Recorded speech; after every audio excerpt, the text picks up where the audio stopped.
Hello everyone, Radhe Radhe. मैं उमा अपने YouTube परिवार को प्रणाम करती हूँ। स्वागत है आप सभी का मेरे यूट्यूब चैनल उमा की दुनिया में। और ये है दोपहर का समय।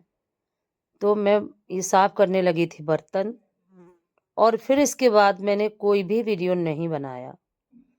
किसी किसी दिन ऐसा हो जाता है कि काफ़ी अच्छे से वीडियो बन जाता है, और किसी किसी दिन बिल्कुल भी वीडियो नहीं बना पाती हूँ। तो कभी कभी समय का अभाव रहता है, और कभी-कभी कुछ चीज़ें जल्दी-जल्दी होती हैं, और कभी कुछ चीज़ें नहीं मैनेज हो पाती हैं, तो फिर ये लगा करता है कि ना बनाओ वीडियो।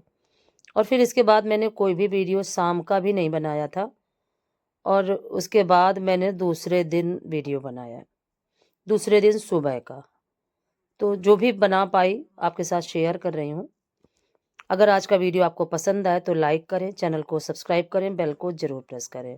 और लोहे की कढ़ाई को साफ़ करना काफ़ी कठिन हो जाता है, और जब कोई चीज़ हम पकौड़ी वगैरह या तल के कुछ भी चीज़ बनाते हैं तो वो ज़्यादा ही ख़राब हो जाती है।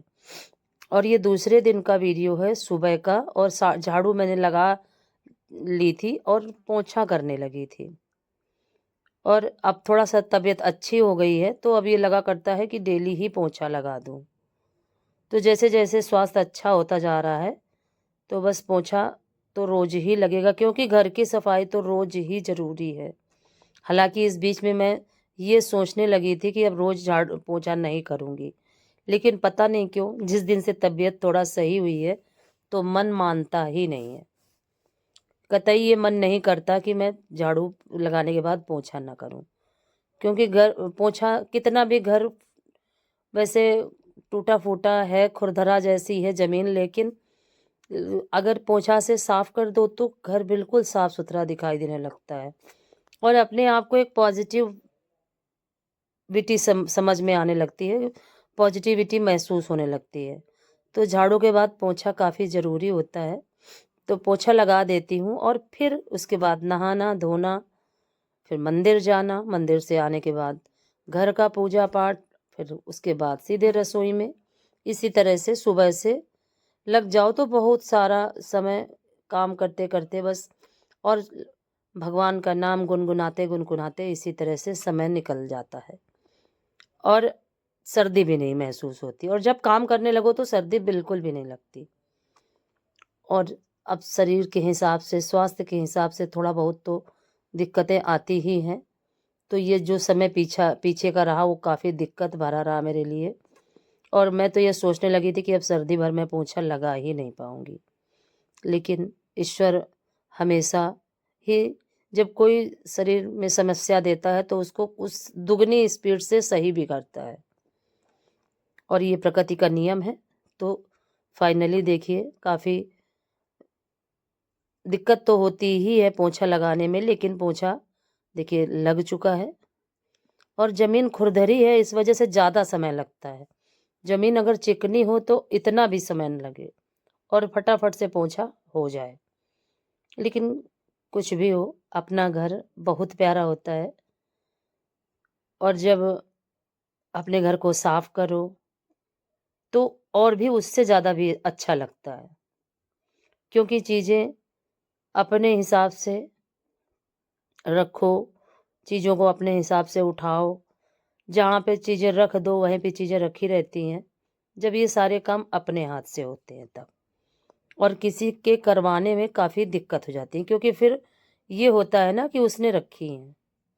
तो वो फेस भी मैंने देखा है, और वो काफ़ी तकलीफ़ भरा था वो समय, जब मुझे किसी से काम करवाना पड़ता था। और आज का जो समय है ये मुझे काफ़ी खुशी देता है, जब अपने काम खुद करो तो बहुत अच्छा लगता है, और इतना मतलब इतना अच्छा महसूस होता है कि ईश्वर इसी तरह से अपनी कृपा हमेशा बनाए रखे, और कभी भी किसी के सहारे ना रहना पड़े। और देखिए, पोंछा लगाते-लगाते आज कई दिन से पानी नहीं डाल पाई थी, तो मुझे याद आया कि पानी डाल देती हूँ, नहीं तो जैसे ही पोंछा लगा दूँगी, तो फिर यहाँ पे फिर ये लगा करता है कि अब गीला ना करो, क्योंकि फिर कुछ न कुछ तो पानी भरा ही रहता है, कितनी भी आप साफ-सफाई कर दो। और पानी डाल-डाल के थोड़ा-थोड़ा सा खुरपी से इसको बस गोड़ती जा रही थी, क्योंकि काफ़ी समय से गुड़ाई नहीं करी है, जिसकी वजह से जो पानी है वो तुरंत ही नीचे आ जाता है ड्रेन होके। तो जैसे ही गुड़ाई कर दूंगी तो पानी कुछ समय के लिए रुकेगा, क्योंकि अब सर्दियों में ज़्यादा पानी की ज़रूरत नहीं है। तो ज़्यादा पानी नहीं रुकेगा, बस उतना ही रुकेगा जितनी की ज़रूरत होगी। और गमले इतने पोले हैं, इतनी मिट्टी पोलाई से भरी हुई है गोबर की वजह से कि पानी अपने आप ही नीचे आ जाता है। तो देखिए खुरपी से मैं इसको गोंड़ गोंड़ के और पानी डालती जा रही थी और गोंड़ती जा रही थी, तो काफ़ी आसानी से गुड़ाई भी होती जा रही थी। और काफ़ी दिन बाद, कम से कम 10-12 दिन बाद आज मैं पौधों को पानी दे रही थी। बिल्कुल सारे गमले सूख चुके थे, तो पानी देना ज़रूरी था, इसीलिए पोछा छोड़ दिया था और पानी देने लगी थी। और पौधों की देख रेख भी बहुत ज़रूरी होती है। अगर इनकी देख रेख ना करो तो फिर थोड़े में ही इनका क्रम बिगड़ जाता है। जैसे अपने घर का है, अगर थोड़ा सा भी रूटीन चेंज कर दो तो क्रम बिगड़ जाता है, वैसे ही पौधों का भी है कि अगर इनका थोड़ा सा भी देख रेख ना करो तो ये अपने आप मुरझाने लगते हैं। तो इनको पानी देना बहुत ज़रूरी था, पानी देने लगी। और जब पौधों को पानी देती हूँ, और क्या बताऊँ, जीवन कुछ इस तरह का हो चुका है कि जो भी काम करती हूँ उसमें इतना अच्छा महसूस होता है कि मैं आपसे बता नहीं सकती। और सभी काम इतने अच्छे लगते हैं। और सुबह के काम समय भगवान के भजन चला देती हूँ फ़ोन में और अपने काम करती रहती हूँ। ये तो महामंत्र का जाप चलता रहता है, या तो भगवान भोलेनाथ के भजन सुनती हूँ, या तो फिर सीताराम। तो कभी कभी जो जैसा बच्चों ने अगर चलाया, तो बच्चे तो ज़्यादातर सीताराम ही चलाते हैं, और मैं या तो भगवान भोलेनाथ के भजन सुनती हूँ, और या तो फिर हरि नाम संकीर्तन, हरे कृष्ण कृष्ण कृष्ण हरे हरे, हरे राम राम राम हरे हरे। और इसी तरीके से अपने जीवन को काफ़ी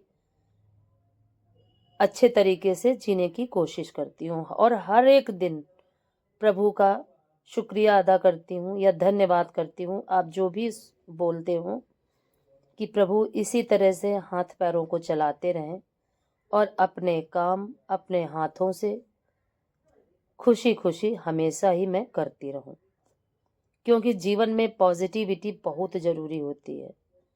और एक समय आ गया था मेरे जीवन में कि मेरे जीवन से पॉजिटिविटी बिल्कुल चली गई थी, और इन 1.5 सालों का जो समय था बहुत बुरा था। और ईश्वर न करे कि कभी भी बुरा वक्त किसी के जीवन में आए। काफ़ी मुसीबत के बाद, काफ़ी समस्याओं के बाद निकल पाई हूँ उस समय से। और ये देखिए इस पौधे में, ये देखिए कितनी ज़्यादा मिलीबग का हमला हो चुका है, कितने ज़्यादा कीड़े लगे हैं कि मैं आपको क्या बताऊं। और फिर उसके बाद मैं नहा के आ चुकी हूँ। ये फिर नहाने के बाद आई तो काफ़ी ठंड लग रही थी, और आज मैंने कम से कम 20 दिन बाद बाल धुले थे, इसीलिए आपको दिखा रही हूँ, नहीं शायद ना दिखाती। 20 दिन बाद मैंने बाल धुले तो ठंड काफ़ी लग रही थी, तो बस फटाफट खड़ी हो गई थी कि फटाफट ही, क्योंकि बाल खींचने का समय नहीं था, तो बाल में ऐसे ही टॉवेल लपेट दिया था और स्वेटर पहन लेती हूँ, और अब जाऊँगी मंदिर। वीडियो पसंद आए तो लाइक ज़रूर करिएगा, और प्लीज़ सपोर्ट ज़रूर करिए। और आप लोग इस समय मेरा वीडियो बिल्कुल भी नहीं देख रहे हो, तो प्लीज़ वीडियो को ज़रूर देखिए, और इसी तरह से अपना प्यार मुझे हमेशा देते रहिए, क्योंकि आपके प्यार की वजह से ही मैंने जीना सीखा है। और अब सबसे बड़ी ताकत आप लोग हो मेरे जीवन में। शायद वो ऊपर वाली जो शक्ति है वो भी वो काम नहीं कर पाई जो आप लोगों के प्यार ने किया है मेरे जीवन में, क्योंकि कहीं ना कहीं आपका सपोर्ट ही है जो मैं अपने आप को खड़ा कर पाई हूँ। और ये मैं बार बार इसलिए कहती हूँ क्योंकि मुझे कहने में अच्छा लगता है। धन्यवाद।